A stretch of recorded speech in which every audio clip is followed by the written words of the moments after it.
stop, il n'y a plus de réserve, il n'y a plus de pétrole à extraire et il faut faire sans. Alors la vie serait sans doute bien différente. Il n'y aura peut-être pas tout de suite la guerre comme dans Mad Max, mais une chose est sûre, on devrait vite changer nos habitudes et notre style de vie. La vie, justement, voilà ce qu'elle pourrait être un jour sans pétrole. Valérie Maï.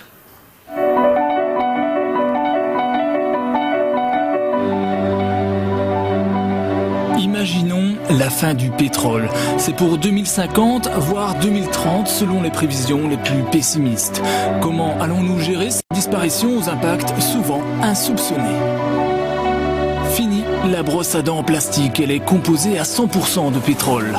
Nos cosmétiques aussi en contiennent, pratiquement tous les shampoings en possèdent quelques gouttes. Nos textiles n'y échappent pas, la fibre synthétique dérivée du pétrole est partout et a depuis bien longtemps supplanté la laine, la soie ou le coton.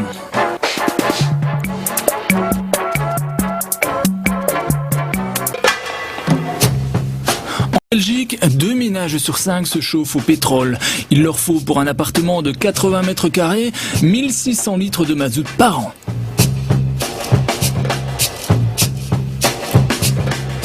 Un ordinateur, c'est 600 litres de pétrole pour sa fabrication et son transport. Les pièces qui le composent ont en effet traversé des continents avant d'arriver sur votre bureau.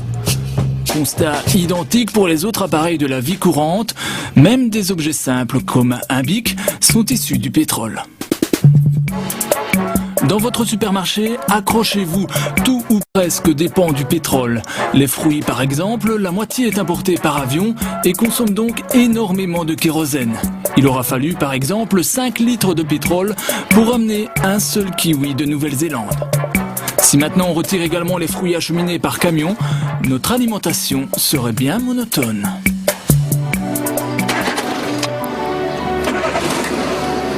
99% de nos voitures roulent grâce au pétrole. Tout moyen confondu, les transports consomment à eux seuls la moitié de la production mondiale. Dans ce domaine plus que d'autres, les alternatives peinent à se développer. Les délais sont pourtant courts jusqu'à la disparition de nos carburants classiques. Plus de pétrole, ce pourrait être aussi plus de voitures du tout. Sa fabrication nécessite en effet beaucoup d'énergie et 15% en moyenne de plastique. Notre société est donc bien dépendante du pétrole. Sa fin pourrait conduire à la fin de notre civilisation. Ouf, ce n'était qu'un cauchemar. Touchons du bois pour que tout cela n'arrive jamais. Zut, tout est en plastique. Serait-il trop tard? Il est en tout cas plus que jamais temps de réfléchir à d'autres solutions. Serait-il trop tard? C'est un petit peu la question effectivement du jour. Les produits dérivés du pétrole qui, on l'a vu, sont partout. On utilise l'or noir pour le plastique, pour les peintures, pour fabriquer des encres d'imprimerie, des produits de beauté, des vêtements, des shampoings, des gommes. L'industrie pétrochimique qui représente environ 10% de la consommation mondiale de pétrole. Michel Hautelet, bonsoir, merci d'être avec nous. Alors on l'a entendu, la liste elle est longue, ce qui montre bien notre dépendance au pétrole. Oui, notre dépendance au pétrole, elle est due notamment aux propriétés justement de ce pétrole. Si le pétrole est autant utilisé, c'est qu'il a des avantages absolument importants par rapport à d'autres sources d'énergie, donc notamment sa densité d'énergie, donc la quantité d'énergie qu'il y a par litre de pétrole est très grand. D'autre part, le pétrole est liquide. Il est facile à transporter et à transvaser. On fait facilement le plein, on transporte facilement par camion.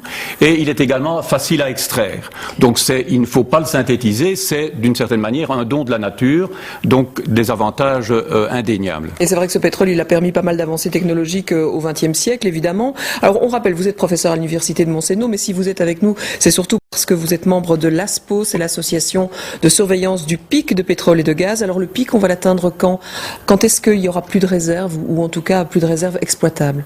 Bien, du pétrole, il y en aura toujours. Le problème, c'est à partir du moment où on va arriver à un moment où le pétrole va être véritablement trop cher, où effectivement la demande va dépasser l'offre, et ça commence déjà à arriver maintenant, d'après, on le voit avec l'augmentation du prix du pétrole. Mais donc il faudra s'en passer vers quoi? Vers 2030, 2050?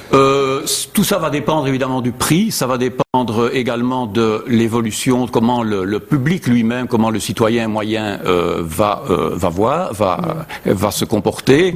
Est-ce que personne ne le sait aujourd'hui? Est-ce que il faudra attendre que le prix de l'essence soit à 2 € le litre? Ce sera à 2,5 €, ce sera à 5 €, personne ne le sait. Mais en tout cas, les choses vont aller probablement assez rapidement. Le pétrole et ses utilisations diverses auront permis quand même une avancée technologique importante au XXe siècle. Ah, bien entendu, c'est à cause du pétrole que nous avons le développement technologique de notre société, bien entendu. Le pétrole a fait notre richesse.